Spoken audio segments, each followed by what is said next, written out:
and welcome to Rajya Sabha Television. You're watching The Big Picture with me, Rausan Pereira. The coronavirus pandemic has caused probably the most significant impact to the aviation sector. With the world going into a lockdown and airlines being grounded internationally, the sector has come to a standstill. On this edition of The Big Picture, we will analyze the problems, challenges, and the way forward for aviation. Joining me on the program today are Sunil Arora, President, Air Cargo Agents Association of India; Sanat, Kaul, former Joint Secretary, Ministry of Civil Aviation; and Vardhan, aviation expert. Thank you to all my guests for joining me on this edition of The Big Picture. All right, so let me begin the program first with you, Mr. Kaul. Let's first try and analyze the situation and try and understand, what the civil aviation industry is going through, what is the problem, and what is the kind of impact that the lockdown has had really as far as the sector is concerned. The aviation sector, firstly, internationally is crucial. And domestically, it is getting more and more important. It's a major source of transportation of both passengers. Cargo comes next, but passengers, and it provides a huge number of employment, direct employment and indirect employment. So the lockdown of aviation sector is making things very difficult for the Indian economy. But more so, it is the most controlled sector. It is controlled because all bookings have to be done properly with names, etc. The entry into a terminal, the security check, everything is totally controlled. And therefore, if there is a issue of opening of the transport sector, I think aviation sector is easier to implement than railways or road transport. So I feel that the lockdown itself is creating a crisis in the economy. It's required, but it's creating an economic crisis, and it is now high time that there is a sense of relief given to the sector. The aviation sector in particular, in my view, can be easily opened up slowly and slowly. Now, for example, today Emirates is in Dubai is opening up the airlines and making sure that everybody who enters the aircraft is tested negative before it. They're doing a blood test. In India, as far as International Foundation of Aviation, Aerospace and Drones is concerned, we've already written our views to the PMO and to the Ministry of Civil Aviation that the sector should be opened up with testing. So testing should be one requisite, an additional requisite before you enter the plane, that you are tested negative. Now, what kind of test? There are blood tests, there are those other tests. I'm not a technical person. In any case, this will not be decided by the aviation industry, it will be decided by the medical people. But you make sure that the passengers who are embarking the plane have enough immunity that they do not go and infect anybody else. Besides that, all other precautions like no food, no drinks to be served, face mask to be compulsory throughout the journey, and anything else which goes along with it is most welcome. But the sector should open up now to start flights connecting, especially those areas which are not red zones. And even those red zones, you can have controlled connectivity. So this is how we feel that unless this sector is allowed to work, and it is the easiest and most controlled sector, the other sectors should follow thereafter. And this will bring up the economy. This will bring up the economy and also ensure that the virus is not transmitted that easily. So the aviation, in fact, as I would say, was the first and the most important medium of transfer. From Wuhan, it was through aviation that everything went all over the world, and practically all the countries of the world are now impacted by that. But this aviation sector is also the most controlled sector. If you control it well, you can make sure that it is not getting transmitted. So that's how I like to make my opening statement. Thank you. Okay, all right. So Harshvardhan, as far as the airlines are concerned, before I take the issue of cargo up with Sunil Arora, how badly have the airlines in India been impacted as a result of these lockdowns? How long can they stay afloat, and will they be able to stay afloat going down in the future, because their balance sheets have been a problem in the recent past? Well, I think, some of the first thing we must understand that it is perhaps the first of its kind crisis which aviation industry is facing ever since inception. If you look at 100 years of history of aviation, this is the first time aviation industry is undergoing this kind of situation. And one of the worst thing is that this is a worldwide phenomena. Earlier, anytime there were disruptions, they were sectoral, limited to particular geographical location or the territories. This is the first time you have a worldwide phenomena. And one of the worst thing or the kind of charge against this industry that it became the carrier of this virus to various parts of the world. Now, this is a general overview, but you have to look at the elements of the industry, and the main and the first focal point is the airlines, because airlines are the one which are running the industry. Everything else is a support organization to this. Now, in the airlines industry, if you look at the world airlines, you are looking at something like 10 lakh crore losses in terms of revenue. And then you are looking at not only 10 lakh crore losses in terms of revenue, you are looking at physical losses of almost 4 lakh crores due to this epidemic. Out of which the Indian share, I would reckon, would be anywhere between 30,000 to 40,000 crores, which is something like 40% of the total revenue of this industry. That is where we are suffering the maximum. The basic problem is that in this situation, the airlines, particularly the Indian airlines, they were all running in on the forward sales. The viability was very low. You cannot just, you have to look at not only COVID situation, you have to look at the situation immediately before COVID. The Indian economy was in a very bad situation. The airlines industry was suffering heavily even before COVID. We literally for the first time in 10 years, 15 years, we had no growth in terms of number of passengers because the industry was suffering. The second issue is that the cost. We work on the most cost expensive environment. The cost of operations in India are the highest.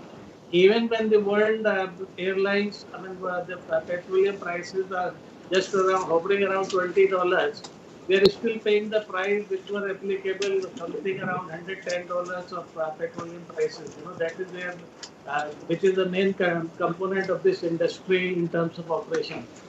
But right now the question is the cash flow. The survival is cash flow. Whoever has the capacity to sustain the longest is the survive. We are in a free for all situation.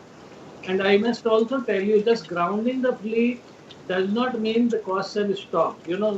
In order to maintain the fleet serviceable so that you can make it operational, then you have the people who have been logistically displaced. You are roughly, the industry is directly impacting something like 20 lakh people. And then for every one single employment of an industry, of the aviation industry, we are the carrier. We generate employment. You go into the hospitality sector, you go into the tourism sector. For every one direct employment in this industry, you are creating something like 20, 25 indirect employments.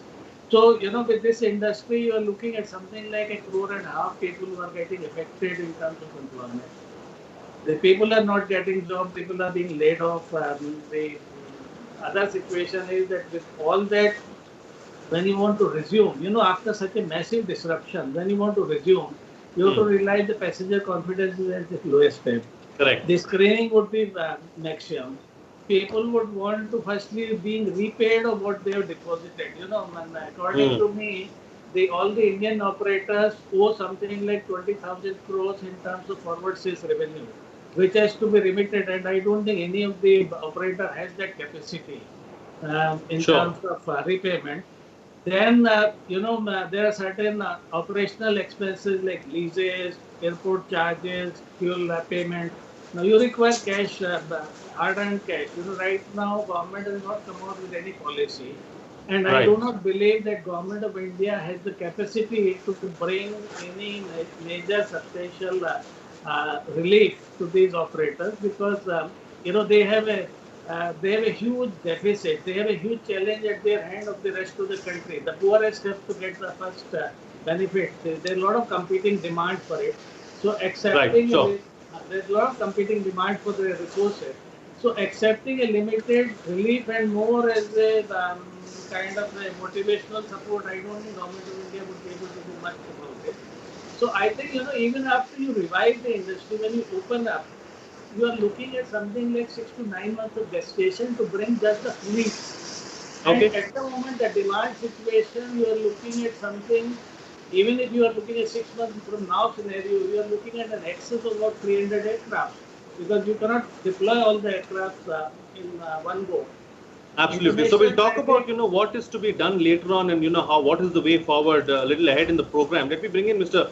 Sunil Arora into the picture now. So Sunil Arora, let's look at the subsector of cargo. Now, of course, we've discussed passenger over the last 10 minutes or so, and we know that it's very important, but even cargo is equally important because, the movement of goods as well at a time like this is extremely crucial. So, what's happening on that front?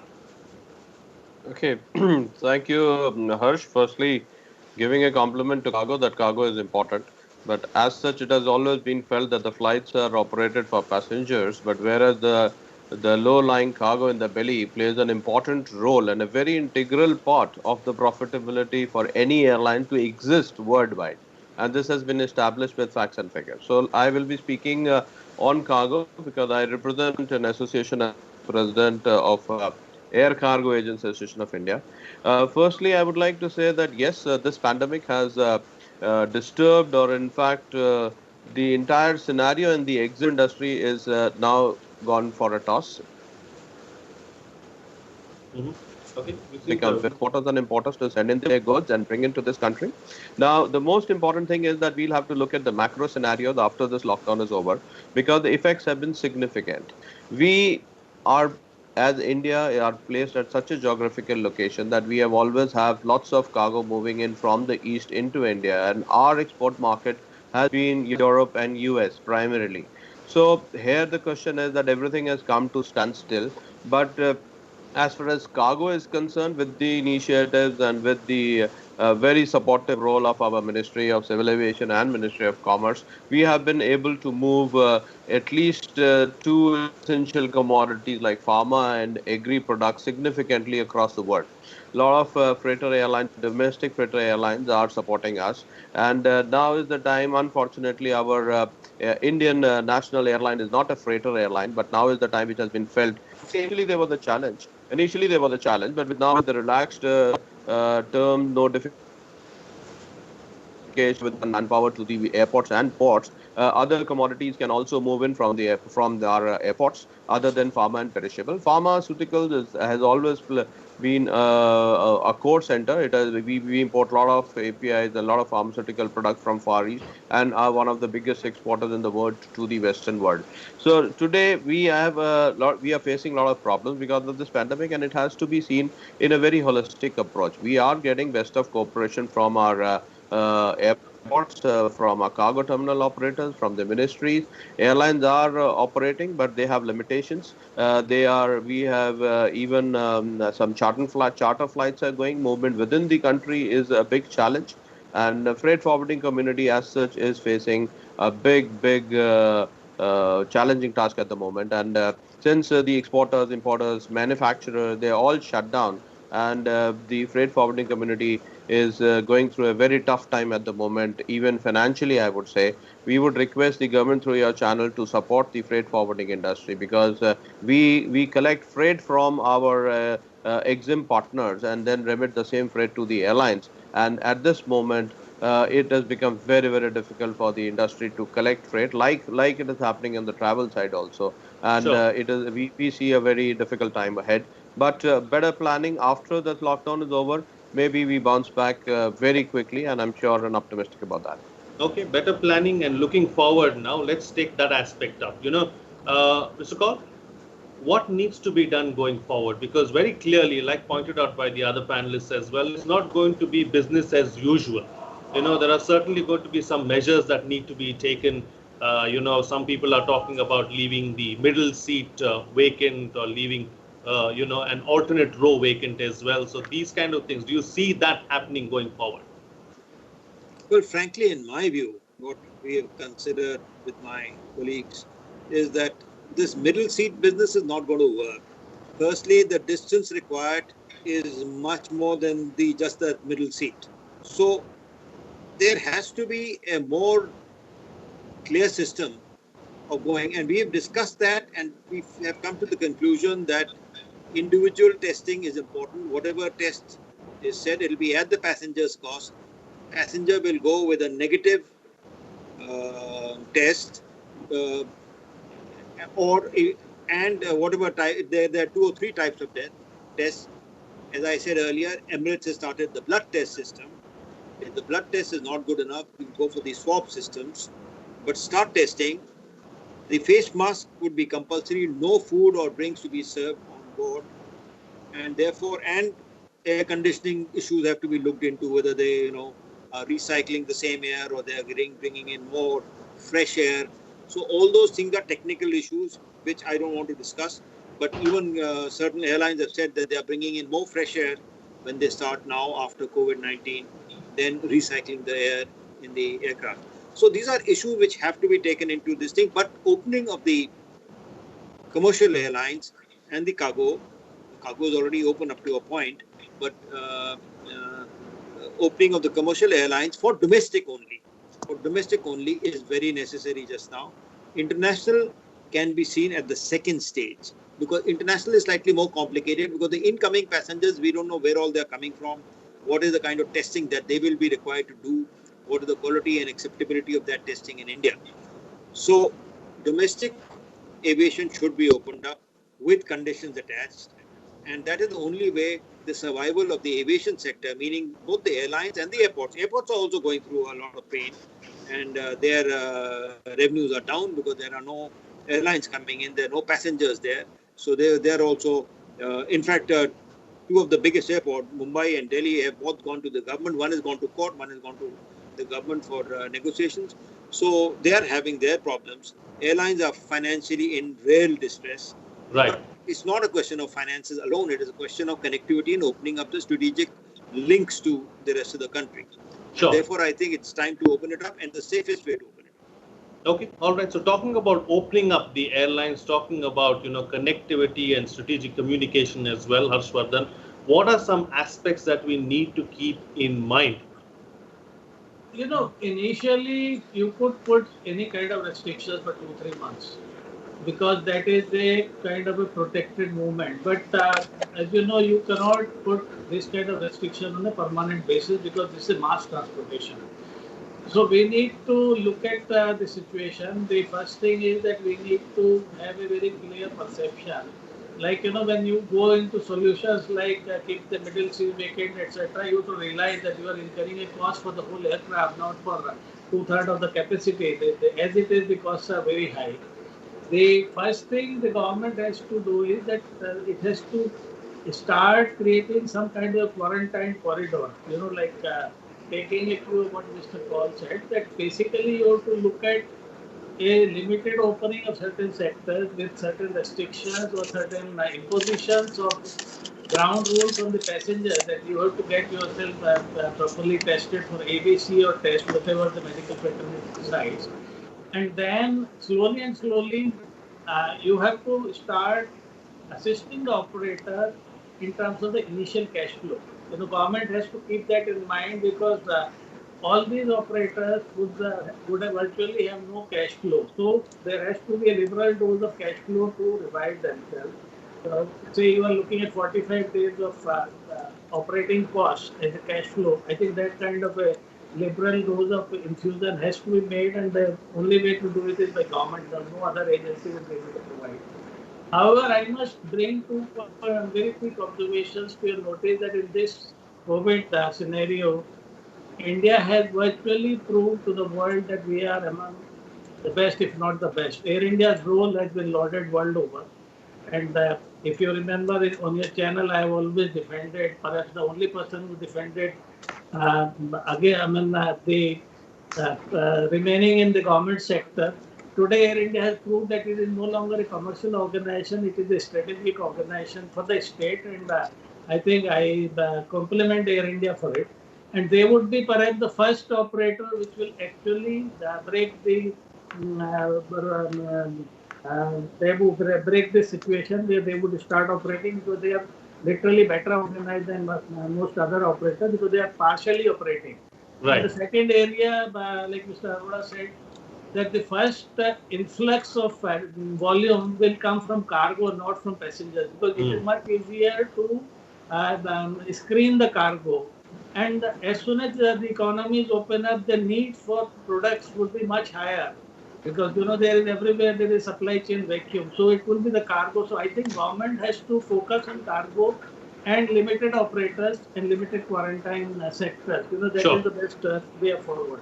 Okay, all right. And, Sunil Arora, as far as cash flow is concerned, as far as the government's role is concerned, considering the kind of situation we are in, considering how grave the situation is, how much and to what extent can the government handhold in situations like this? Yeah, this is very important.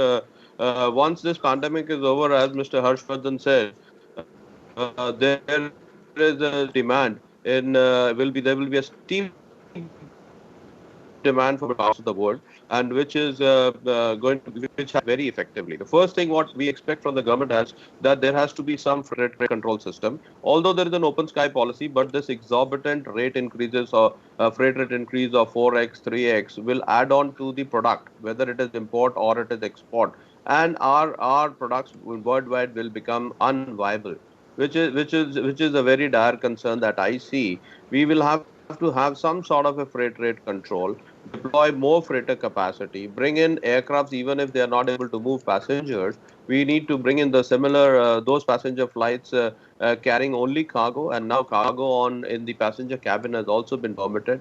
DGCA is giving permission to a lot of airlines to fly only cargo flights. So I think freight rate control is one thing. Second is that we need to work on increased throughput from our airports and seaports. The more we are able to execute, the more we are able to deliver cargo to these airlines through these airports is going to be the key success. And definitely from the government, we expect a relaxed working environment at all these ports. Of course, keeping in norms because they are the regulators. Customs are the regulators. We have seen fuller support from customs till now. All right, time now to get closing comments Yes. from all my guests with the best way forward, starting first with you, Mr. Kaul. Well, the best way forward is that, we have already cut down or increased the time of doubling, I mean, it's from 3 days to 6 days of the deaths. So it's a great achievement because that itself is a great indicator that things are coming into control. Now, along with that, the revival of economy is crucial, and revival of the infrastructure is even more crucial. And revival infrastructure, I'm talking mainly about aviation infrastructure, and I think aviation infrastructure, as I said, is the easiest way, a controlled way of opening. And of course, railways will take the mass passengers, the low end, and the roadways. So both of them have to be opened also. But aviation opening is essential because the entire country gets linked up, and a whole lot of things which are pending get implemented. Low-cost airlines are already competing at the lower end of the higher end of the railways, and therefore they can also meet the challenge if railways are not able to put their thing in order and provide the control of the passengers required, which I have said is possible here if we do proper testing of each passenger. And it is being implemented already in Dubai. Okay, all right, Harshvardhan. See, primarily government has to address the cost issue. If you bring down the cost of fuel and give the initial liquidity support to the airlines, they will revive. And I would like to draw the attention of people to 2001 situation when post 9/11 the world almost went through a similar cycle. It was the low cost, and then India has one unique advantage of the volumes. That is where we picked up, and that is what has brought Indian aviation today. So I think government has to forgive its own share of profits, and for the sake of the industry and for the sake of country as a whole. Okay, all right. And Sunil Arora, close the show for us with your concluding remarks. Yeah. To Two points that I would like the government to intervene is one is no detention demurrage at all these airports and ports, because this is a pandemic situation out of control of anyone. At present, it is at 50% for the airports, but we appeal the government should intervene and bring it to 100%. And for that, they can subsidize the cargo terminal operators or help them with financial packages. Second is more and more flights should be added, and these flights cost on these freight rate on these flights should be subsidized by the government, so that this doesn't add to the cost of the product and we are thrown out of the world market because of higher cost added to our products. So we need to support that. Thirdly and last, which I would like to appeal and government to intervene is support the freight forwarding industry, which is a very important link between the exim community and the airlines and the aviation industry, is by allowing them extra terms or extra days for payment to airlines, and that is to be done through IATA. That is International Air Transport Association. The industry is really bleeding. We need government to support us on this. Thank you. Okay. All right. On that note, then we'll call it a wrap on this edition of The Big Picture. Thank you to all my guests for joining me on the program and putting things into perspective for us. That's it from me. See you again next time.